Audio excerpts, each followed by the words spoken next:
What is up, everyone? It's your boy Brendan, aka Drip, back with another video. In today's video, I have my updated Kashtira deck profile. I know initially I said I probably wasn't going to be playing this deck again, or at least for a while, because I didn't have prosperities. But my teammate and your boy Dawson, the guy who always opens and pulls everything cracked on the channel, allowed me to borrow a play set of his prosperity. So shout out to him. Shout out to my guy. And I decided to pick up cash again.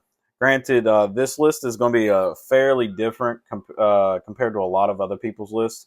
I know that kind of sounds niche, and a lot of people say in their tags and their videos and stuff they got spice or it's different. It's always like one or two cards, but this is like completely different than what you still see running around today.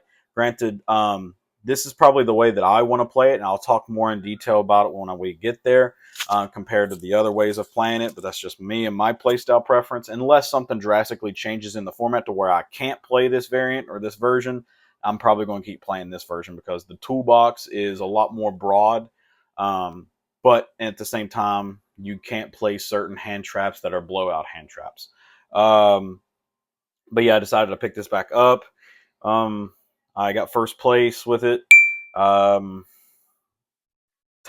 actually didn't screw me over like they normally do, but I'll take the win when I can get it. But let's go ahead and get into this video. This is a tournament profile, so which means I will show my side deck. Side deck is always like preference or whatever you feel like it. This lineup is there's no like real say so. Like there's no like you have to run these is what I'm saying. I don't think 3 is mandatory, my personal opinion, because he's still the worst one. But I am running the 1 ogre and the 1 scareclaw. Ogre, some people just still don't see how important ogre really is now that he is put to 2 and your rise heart is put to 1. So this guy puts in work. Is very like he puts in a lot of work for you by just getting your traps, because we do play preparation. Spoiler, yes, I know you can banish it off Rise Heart and then go get it with Scareclaw or your dad, Dark Arm Dragon. But yes, that's it for the monsters for cash lineup. Then, if you saw the little sneak peek just a second ago, I'm running the Adventure Engine. Originally, when Cash first came out, people were experimenting with this, and there's still some people that probably play this engine today. I really enjoy it. I really like this variant. The toolbox is a lot bigger. There's a lot more things you can do, and yeah, I'll talk more about this part when we get there. But 3 water, 1 griffin, 1 fate, 1 right, 1 Draco. You don't need to play more rights because if you don't open it, this deck already has the tension of kind of bricking anyways, so it's just cash for you. On top of that, your other I'd rather have waters than rights because it is a monster and it is normal summonable. So if people try to lock you in some kind of weird shit, you can easily normal summon this and link it away. And then you just can keep adding this the same right back, even if it gets banished off your Rise Heart or something like that. You can just add it back with the Rise Heart, and then if they out your Rise Heart, you have this engraved to add it back off water. So I've never missed more than 1 right. 1 right's always been good for me.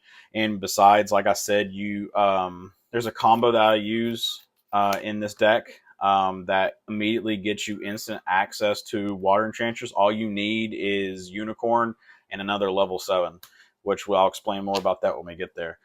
Non-engine, 3 Ash, 3 Imperm, 3 Bell. These are the best hand traps right now, early stages of the format, in my personal opinion. People are saying Bell's not that good, and I find that very incorrect. Bell's really good against Branded, is really good against Kashtira when they use Birth. It's really good against Runic. It's really good against Labyrinth with the Big Welcome. The summoning effect of Big Welcome, not the banish effect because it banishes for cost, so this can't hit that. This is really good against Striker, them trying to add their spells back from graveyard. You just stop the Kagari. The list goes on. But that's one thing I will say about this list compared to the pure. You have to make sacrifices on your non-engine. You can't play. You can, but I opt not run Shifter because of the Adventure Engine.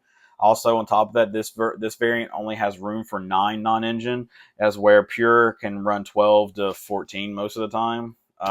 But yeah, spells. 3 pros, because this deck, any version of the deck, cannot be played without prosperity. It just can't. 3 field spell, 4 field spell, terraforming. Nothing needs to be said about this. This card still puts in work. It's baby Perlerino, just not as good. Up the Theosis to 3. If you see my previous list, I was running this at 2, but you have to maximize your consistency now that Unicorn is put to 2, and I have not regretted putting this to 3 at all. Definitely with its banish effect too, it comes up. Definitely if you're playing against like Runic or something and they're milling you out anyways, when they mill you and banish this, then having a third one is really nice because it's more frequent, like more adamant for them to hit this with their banishes off the top of your deck, and then you can just add back your follow up or whatever you need to try to push and kill them. 3 Birth. This is the best card in the entire deck. I don't care. It is. This card is the reason why the deck is even functionable. And then the 2 Traps. 1 Big Bang, 1 Preparations. This card is really nasty. Definitely in the mid game now, because once you have a full board full of like Avenger Engine, and because they're going to keep getting rid of this card because they know this is your constant follow up. Because a lot of people forget how good this card is too, or it can be good. Definitely in the trap matchups, it'll carry you too. But when you have a full board full of monsters in the form of XCs or adventure monsters, drawing your Kashtira monsters off the top deck is not that much of an issue now because you can just use preparations to special them, so they don't become bricks in hand, so you can easily get them out of your hand. 40 card deck, standard. You'll see what I mean. If you see when I show you the extract, you'll understand how we get instant access to the water enchantress. If you do not, then I can make a combo video. You just have to do me a favor and get this video at least to 15 likes. I know that we can at least get this video to 15 likes, and I'll show you the combo. I stole the combo from another deck to a degree. It's like half their combo, half of the new form of cash combo that I've seen going around, and I just mixed the two together, and it actually worked out good. Initially, I didn't think it was going to work out, but it actually works out and is very nice. Lynx, Goliath, Cherubini. This is part of the combo. This is part how we get access to Water Enchantress. Donner. Another thing that's really good about Cherubini too is Cherubini acts as a pseudo sprite elf because the protection from destruction effect. So if we didn't draw props to get this in the banish pile to add with the Arise Heart, if we go the Cherubini play and route, then you put a Rise Heart under this, and a Rise Heart can't be destroyed by card effects. So you don't have to worry about crutching on the Infinity Track Goliath all the time to protect your stuff. 2 Shangira, because 2 Shangira is mandatory still. You use one with the combo, and you need the other one for the grind game. That's just mandatory. The one sad, lonely Arise Heart, but it's okay. We recycle him, and he wins alone as it is. 1 Dad, 1 German Big Eye, 1 Draco Sack, which is part of the combo. That's how you get access to your water. On top of that, this is mandatory, I think, to play at this point now with Labyrinth running around and everyone trying to play their old-fashioned no skill decks as in the form of skill drain. So this is pretty much standard and mandatory to play now anyways. Draco Future, Draco Utopic Future. This is part of the standard combo if you go the Cherubini line. This is really good against Live Twin and stuff like that because, or any kind of Sprite deck, because you just negate their normal summon and then take their 2 and then they just lose. So it's just really good. 1 Zeus, because we don't worry about Mind Hacker, and if you're playing against a mirror, if you ash their Unicorn, 99% of the time they're going to go for your Rise Heart. They won't go for your Zeus. So if they go for your Zeus, not your Rise Heart, then you just win anyways. 1 Baron, 1 Omega, because we need to be able to recycle our Rise Heart when they out it if we can't get access to the preparation play and banish it and all that stuff. So you just want to have more utility. And then the last card for me is Garua. Granted, this extra deck seems kind of tight compared to the other one because a lot of people in Pure, their extra deck is a lot. In Pure, the extra deck is a lot more loose. So you can run all the graveyard cards like the Elder Entis and the Fossils and all those cards. But I opted to go with this because I never want to lose in card advantage. So I'd rather have Garua. This can be anything if you end up opting to run this build. This can be anything. It could be any of the Fossil, Intis, Grua, anything. This is the only flex spot, in my personal opinion. The rest of it's not a flex spot. That's it for the extra deck. Clean 15. Venture Time token. Side deck, I opted to go 3 Dark Ruler. This card is mandatory in this format. Definitely in this variant of the deck because you need to be able to push through boards, and this card is just mandatory. This card is freaking disgusting and cracked.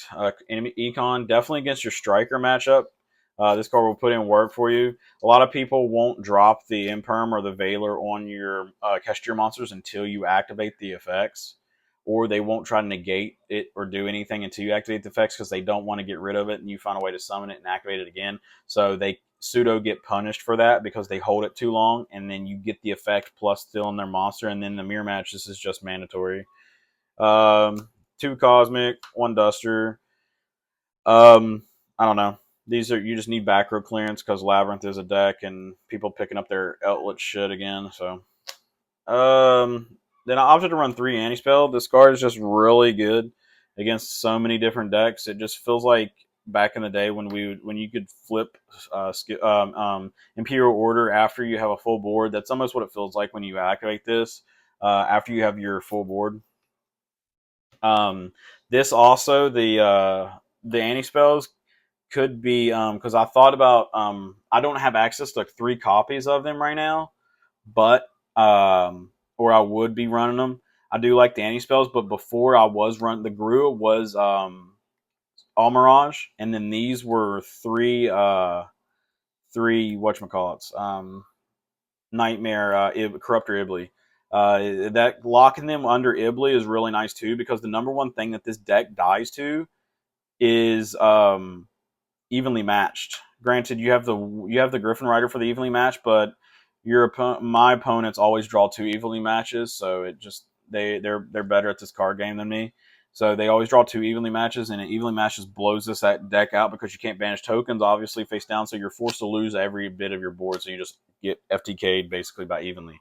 So giving them a monster and then putting everything in defense position locks you from being able to be Iblied. I mean, not Iblied, but evenly, and then you're just smooth sailing on top of that because you're locking them, and you're going to have 2 to 3 negates plus they have no graveyards, and you have plethora of follow up.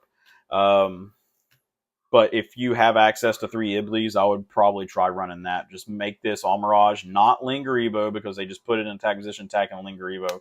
All Mirage is better because it can also make your a Rise Heart unable to be destroyed by card effects if you didn't go the Cherubini play. Speaking of evenly, double evenly, this card is very good. This format, I don't give a shit what anybody says. A lot of people say it's mid. It's just because they're just going off of like other people's opinions. Illegal Knight, this card is really good. People sleep on this card. I use this card all the time, and nobody knows what the hell it is. Like, I was playing against a guy at locals yesterday, and he was even playing Adventure, and he didn't know what this card was. I felt bad, but this card is really good. It's really good against Sprite. It's really good against a lot of decks. Just denying them board presence, and then all your stuff's too big, and you put it in defense position, and they can't beat over it because a lot of people would try to crash into something to get rid of this, so they don't ever have to deal with it again. So you never get it back because if anybody knows Adventure, you're going to summon this and then bounce 2 of their cards, and on your turn you're going to use Draco back to bounce this back to your hand and then summon it again. You just keep bouncing it, and it's just free utility and just free real estate. Yeah, that's it for the main extra inside. I really enjoy this deck. I think even if I was running the Corrupted Ibly, I would still try to find room to run the anti-spells because anti-spell just puts in too much work this format. It feels like an FTK sometimes once you pair it with the rest of your board. I'm not too sure what I would cut. I know when Ibly gets reprinted, I will probably I am going to get the copies that I need for that, and then probably come back to this. But I know I won't cut the Illegal Knight, the Econs, the Dark Rulers. I'm not too sure. I don't know where the wiggle room is, but I'm sure I'll find it. But yeah, guys, that's it for the deck profile. Remember, if you want to see the combo or you want more discussion about the combo, or me make an entire video about the combo for how you get immediately access to Water Enchantress and Unicorn being a 1-card combo, just let me know in the comment sections down below. I'll also get this video to 15 likes. It's more than doable. I've seen what you guys are capable of when you actually commit yourself and hit the like button. So yeah, but again, please, if you haven't already, hit the like button. Go towards the combo video. Hit the subscribe button, bell notification so you never miss an upload, and check the description for all of the ways and stuff to support me: Patreon, Discord, merch store, TikTok. All my links and every other way to support me is in the description down below. And I love you guys so much for checking it out, and I love you guys so much for watching this video. It's your boy Brendan, aka Drip. Sign out till next time. Peace. Good dueling, my guys.